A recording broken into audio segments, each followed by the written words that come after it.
Bien, muchachos y muchachas, doy inicio a esta grabación dado que, por lo que ya me habían transmitido, no se iban a poder conectar. Tal vez abro un Zoom I40 por las dudas que alguien se conecte más tarde, pero por lo pronto lo que les voy a comentar es un poquito de la bibliografía que nos falta para cerrar esta cursada. La última unidad, les comparto pantalla.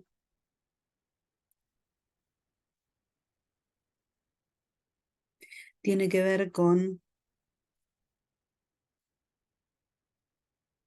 les muestro de paso el programa de finalización. La última unidad tiene que ver con un modelo holístico, que es el modelo que propone Berta Braslavsky. Si vamos a hablar de popes en cuanto a la alfabetización, ella es una de esos popes, sobre todo por esta idea de que no existe un método que sea el adecuado, el que garantice el éxito total en lo que se refiere a enseñanza de la lectura y la escritura.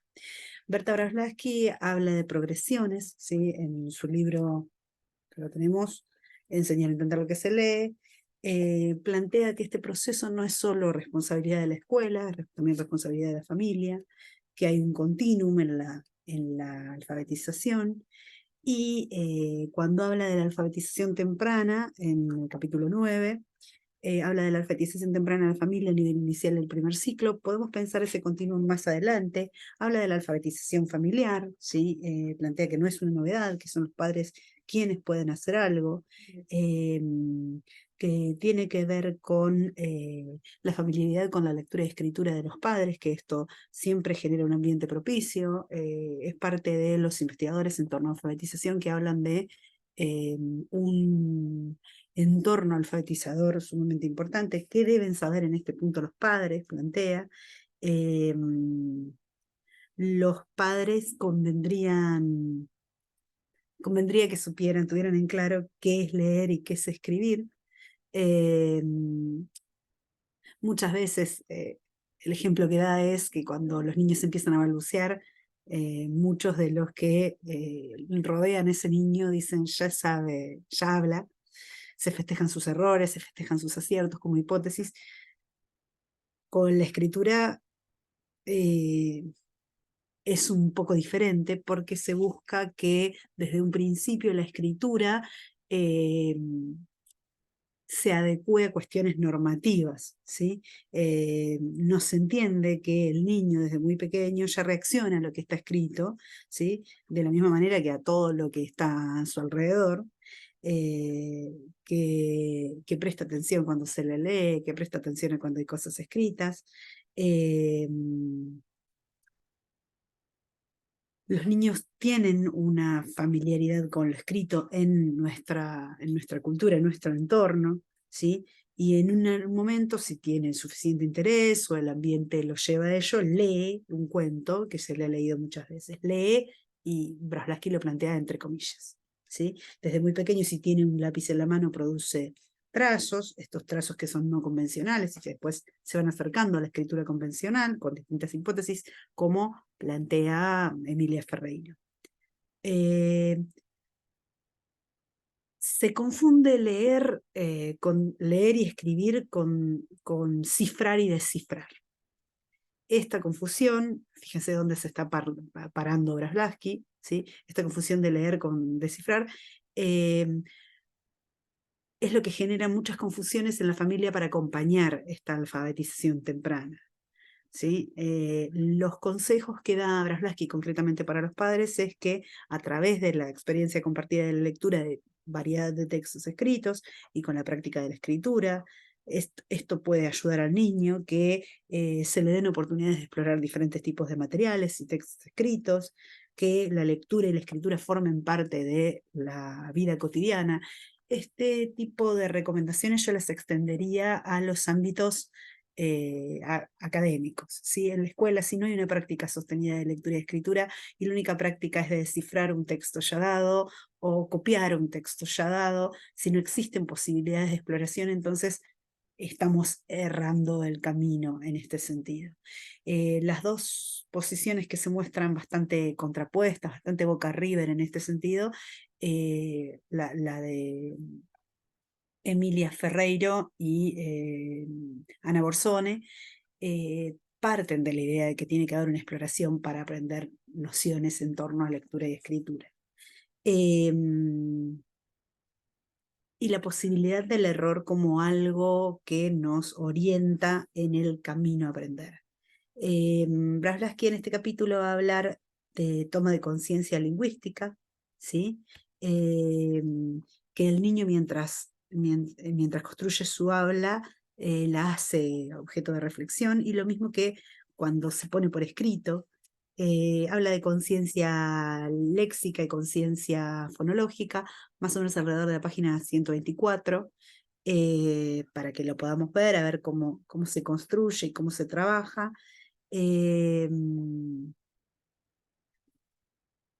La conciencia fonológica, sobre todo, para trabajar con un concepto más claro, más conciso de lo que nos puede plantear Ana Borzone, que lo desarrolla en profundidad, dice, tiene que ver con el reconocimiento de las unidades fónicas de la palabra.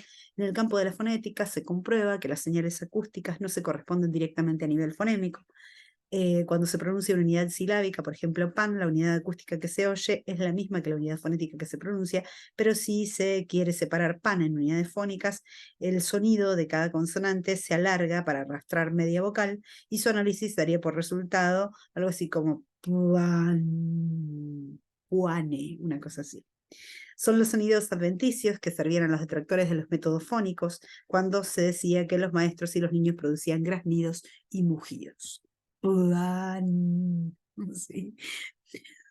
Una de las investigaciones más célebres y fundantes ha sido la encabezada por Lieberman y sus colaboradores en el año 1974, quienes, si bien consideran que el conocimiento de la unidad de significación es más importante que la estructura fónica, imaginaron una metodología especial que eliminaba los criterios acústicos y se apoyaba en movimientos y acciones musculares para investigar la segmentación silábica y fónica de los niños pequeños. Nos explica en detalle cómo se desarrolla la investigación de Lieberman.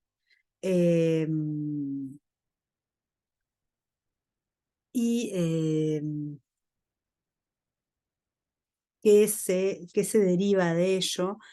Habla de una experiencia realizada en la ciudad de Buenos Aires, que se proponían ejercicios para la toma de conciencia léxica y para la toma de conciencia fonológica.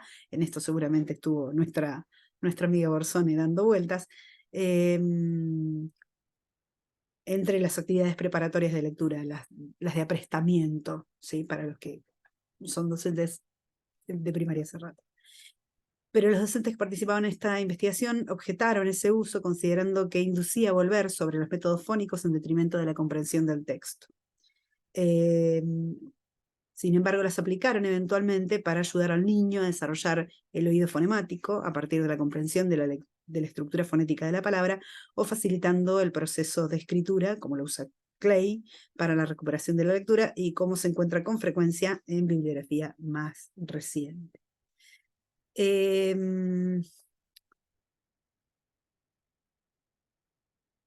Esta alfabetización temprana la va a tomar la va a cerrar esta exposición a partir de Vygotsky, y va a recuperar también a Sarmiento, planteando que no se puede, que no se subestima, no se comprende suficientemente cuántos cuidados tienen que prodigarse a los niños, dice Sarmiento, para que los niños adquieran las ideas necesarias para que puedan leer con provecho. No es algo simple en este proceso, ¿sí? El continuum que se da de la alfabetización propone trabajar desde Vygotsky con la zona de desarrollo próximo,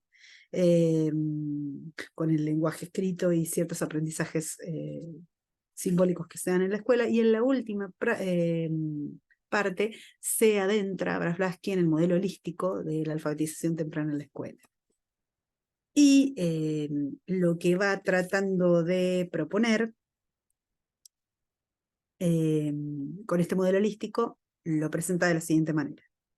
Se refiere tanto a la situación del aprendizaje en el contexto de la escuela y su organización institucional, como el abordaje de los contenidos, en este caso la lectura y la escritura. Se da por supuesto, página 142, se da por supuesto que al apreciar los cambios culturales producidos por las tecnologías de la información y la comunicación, el término cambiante de alfabetización también las comprende, aunque antes solo tenía en cuenta la escritura como primera tecnología de la palabra. Dos componentes fundamentales, esencialmente unificados e interdependientes, integran lo que sería un modelo holístico de alfabetización temprana en la escuela. Su escenario, es decir, la escuela, su contexto y su organización institucional, y la significación y el sentido como eje de la enseñanza y aprendizaje de la lengua escrita. Fíjense que no se está parando en este sentido para este aprendizaje únicamente en la variable de sonido, sino que también se está parando en la variable de sentido. Admitamos también que si miramos lo propuesto por Ana Borsone, no se para únicamente en la variable del sonido. Lo que tenemos que ver en ese caso, para eso tenemos que bucear dentro de los videos, no les voy a decir en cuál, cómo se hace esta reflexión en torno al sentido también, porque no es solo que el niño que puede descifrar lo escrito y leerlo en voz alta está leyendo, sino que leer implica también rescatar un sentido. La pregunta es, dentro, digamos, para pensar en el trabajo final, si la propuesta de Ana Borsone lo que hace es no si lo que hace está bien, porque ella tiene una propuesta y plantea que funciona, sino si ese planteo recoge lo que efectivamente sucede en las escuelas, ¿sí? A ver, no estamos cuestionando aquí su método, sino cómo hace su planteo. En su planteo, ella reconoce otros lineamientos en alfabetización, ella critica castiga porque su lenguaje es bastante incendiario, critica otros lineamientos en alfabetización. Esas críticas se fundan en aspectos teóricos o se fundan en aspectos ideológicos hablando de pureza ideológica al mismo tiempo. ¿Qué se puede rescatar de este planteo? La cuestión metodológica. ¿Es una cuestión deseable? ¿Puede llegar a funcionar? ¿En qué contexto? Hay otras cuestiones metodológicas que se proponen. Lo que ella reconoce como su enemigo, ¿sí? La psicogénesis. ¿Propone un método o de la psicogénesis se derivan métodos? En este sentido, yo les aconsejo la lectura del texto de Kaufman y recorrer algunos de los textos de Ferreiro que tenemos en el programa. Y para pensar también, además de los textos de Ferreiro, sí, Kaufman y Ferreiro sobre todo, el texto de Nemirovsky también, después les indico exactamente dónde están en el aula en el siguiente video.